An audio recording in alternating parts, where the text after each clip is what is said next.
This is Gary Leswing, Extension Educator in Nemaha County. I'm over in Rockport, Missouri today, talking to Greg and Stephanie Pankau.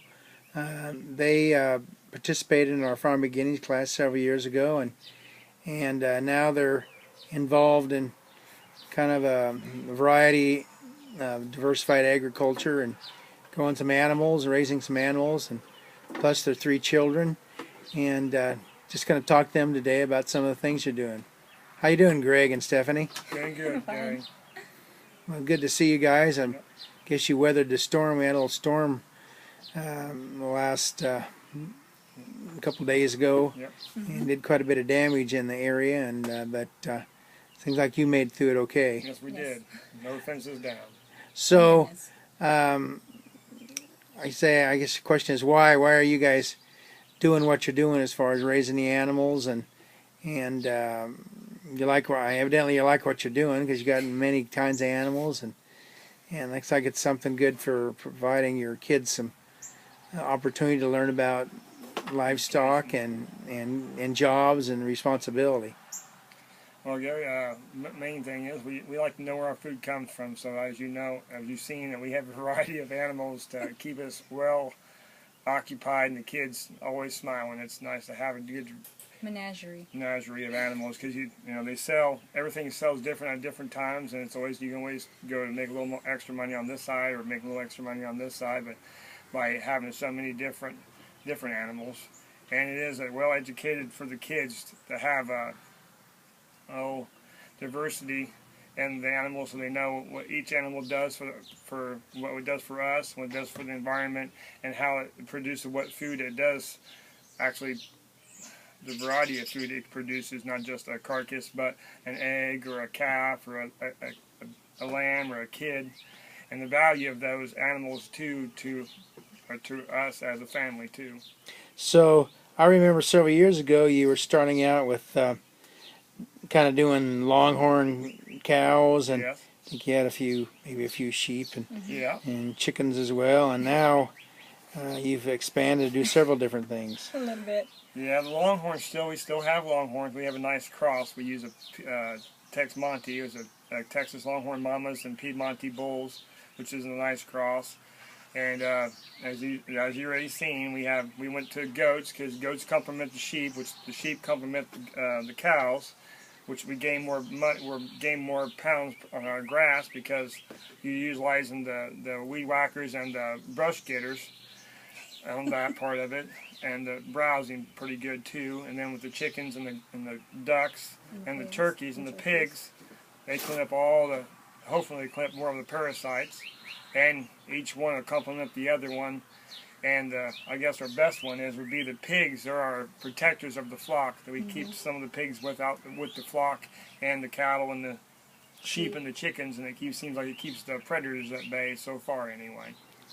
Well, good. I see you got some, chickens and I guess they're laying some eggs for you, and you got a few turkeys here too. Yeah, and we actually had a value added there too. When turkeys are laying, we get a little better money out of the turkey eggs when they do lay, and they have a little bit more protein, kind of like a duck egg. They're really rich, real thick, so they're good for baking. And what we actually see, we have 2 hens and a tom, which is 2 bourbon reds, and then just a traditional broad-breasted bronze. But the turkey's a nice addition. They're fun to watch too. So I was talking to Stephanie earlier, and she said you butcher some of your meat, so you have some meat and some of the beef and yes. and lamb, and even goat and yes. and even the turkeys you may be doing later on as well. Yes, getting turkeys, yes. Oh yeah, the beef is still a pretty good market. We're working on now with promotion, as you already know too. We do a little variety of other stuff outside. It's still agriculture, but we do a petting farm, and we've been getting into more of the like a fair atmosphere. And so now we're butchering and doing more into jerky and to Slim Jims, so we can give them out at the fairs and the get-togethers we're having. So kind of get our products out there, give people a taste of what you're doing. And as you know too, we're expanding into bees too, and making a little drinks once in a while.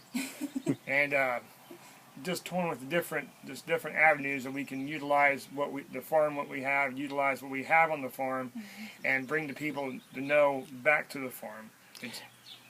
Yeah, I see you have some different honey, and I had your honey. It's very good, and even you have some that's the infused honey. It was very good as well. So, why don't you tell a little bit about that product? Well, that was a good experiment. I took some honey out of a building. It was pretty strong, earthy. It was basically a late fall, early winter honey.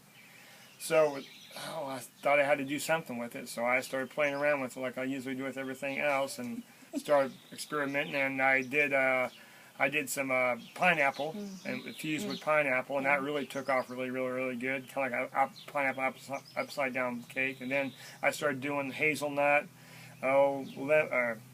limes, oranges. And I did ginger kiwi, yeah.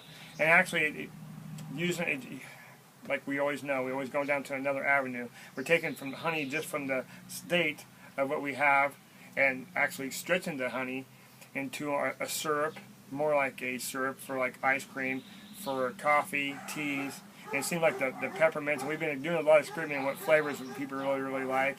It seems like chocolate's a good one, peppermint, and hazelnut's really nice, and hazelnut's actually really good. But it seems like that's working out pretty good for us on that end of it. And then we still sell the raw honey is really good. We have a good 4-season honey we've been pulling off late, so that's been working out for us too. And the flavors are just so diverse, just so different in what we've been doing, and it's different places in the different seasons. It seems like you don't really have to tweak a lot of honey or infuse honey to get the flavors that you're looking for too. So I can attest to your honey's very good. I've had several different flavors, and yes, I have to call them friends. Also, I see you have a diaper on your table. Now, what did you use that for?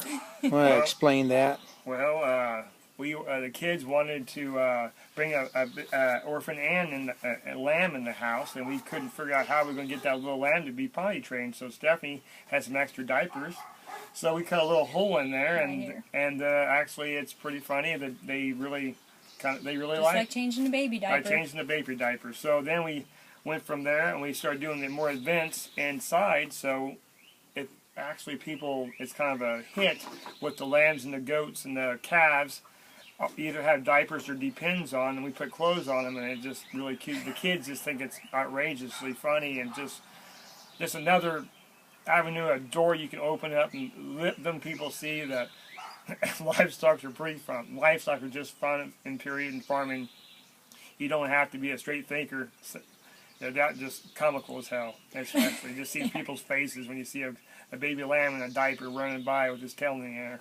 So do you think you guys, you said you're doing petting zoos and this type of thing, going to different shows. You think this is maybe a way that you may do a little more kind of like it's kind of agritourism, if you will, and yes. I bet you're doing a good service by, teaching people that don't have an opportunity to even touch an animal before, let alone, and also teaching them about them and where their food comes from, and kind of explaining what the farm's all about. Is this kind of the way you're moving forward right now? We are moving forward that way, and actually the more we do the fairs and do the school stuff, and then we have some other, as people know too, we do events too, and it is opening their eyes out that just because you're in a small town, that we lost so much touch with the farm. We don't have an uncle or aunt or grandfather or dad or somebody still living on the farm, and it's nice to see their faces, to see, this is a chicken, this is a chicken McNugget, well, this is actually what a steak is, this is actually what my ice cream comes out of when they churn it, and the butter, it is bringing people back, it seems like, and it's like coming twice forward to us, coming back to us, full circle.